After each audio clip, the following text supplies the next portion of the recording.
حوالي 5 سنين بستخدم ديبوزل.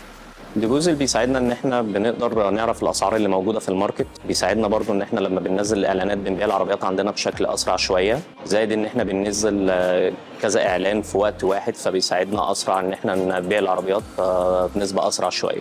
هي خدمه ما بعد البيع ديبوزل بيساعدنا ان هو كل اول شهر بيبعت ريبورتات بالنسبه لحجم الفلوس اللي احنا ضخناها في الاعلانات، فبالتالي ده بيسهل علينا شويه موضوع ان انا في تحقيق التارجت والكلام ده كله، بيسهل علينا العمليه ان احنا ممكن نعرض عليه اعلانات تاني بعد كده. بالنسبه لنسبه الليدز اللي بيجي لي مقارنه بوضع السوق نسبه كويسه جدا مقارنه بالاسعار اللي موجوده في السوق حاليا، وبتساعدني برضو ان انا اقدر احقق التارجت بتاع الشركه عامه يعني. اكيد طبعا انا بستخدمه بالنسبه للعربيات الشخصيه لو انا حبيت اغير عربيتي او ان انا ابيع عربيتي او الكلام ده كله، والعقارات برضو في نفس الوقت. الاضافه اللي نفسي تبقى موجوده في ديبوزل ان هو الاعلان لما ينزل ما يبقاش متحدد بلوكيشن معين ان هو الاعلان يظهر فيه، يظهر في كل حته وفي جميع محافظات مصر.